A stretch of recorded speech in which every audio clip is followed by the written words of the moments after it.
All right, guys, I did a U19 State League game last night, and I thought I did, fine the first half. I was in the middle. A team from the Madison area against a team from the Milwaukee area.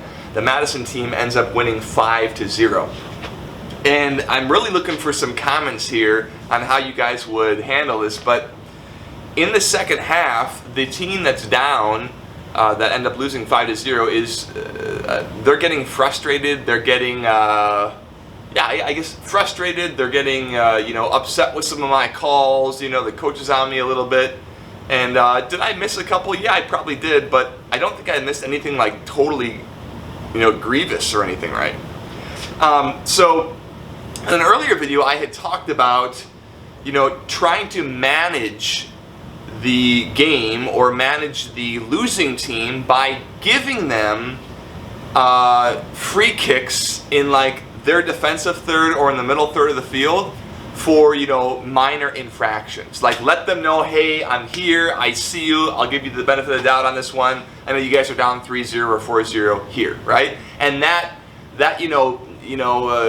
giving them a nod there on some of those calls might quell some of their frustration. It might prevent them from retaliating or being chippy, or it might help your game management. Now, I think that there's kind of two takes on this. Number one is, like, if you're down 4-0 or 5-0, like, that's your own problem. I'm not gonna call my game differently because you can't control your own emotions or your own attitudes, or you're getting out of whack. Like, that's your own deal. Like, you're in charge of how you respond and how you react to this situation. You're down 5-0. I'm calling what I see. I'm gonna keep calling what I see. It's black and white. That's done. They're finished. Let's just keep on going. And you continue to call the game how you called the first half, because that's just how you call the game, and that's it. And you don't need to adjust how you call it to be sensitive to how they might react or their attitudes or their own frustration. Okay, so that's like one viewpoint, right? And sometimes, honestly, guys, I have sympathy toward that, right? Like you don't need to change how you call because a player might get upset or because they're getting frustrated because they're getting beat, right? The second viewpoint here is, you're looking out for the safety of the players. You're looking out for the good of the game, and how can you not make calls up?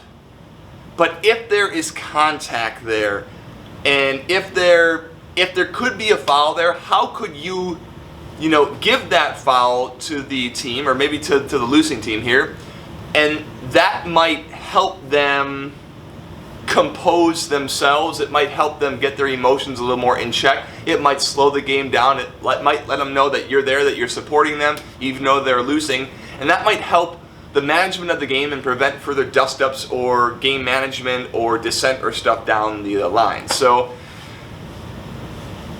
what's hard about that for me is then I go looking for stuff that I normally wouldn't call or that I think is light, and it kind of like, it makes me feel uncomfortable as a referee because I don't normally, I'm not normally looking to support a team or to help a team or to find fouls to support a team, because that's just not how I normally ref. And maybe that's my own fault as a referee. But what I'm curious about for you guys who are watching is, when you have a game where it's like 5-0 or 4-0 at halftime, what do you do in the second half to prevent any sort of frustration or dust-ups from the losing team, or to kind of manage that game? So feel free to drop your comments down below. And again, I just put two contrasting viewpoints out there, or two ways of handling it out there. Maybe you think one is better than the other, and I hope that's helpful, or at least gets you thinking about how you might take care of that in your own game. Guys, we'll see you soon.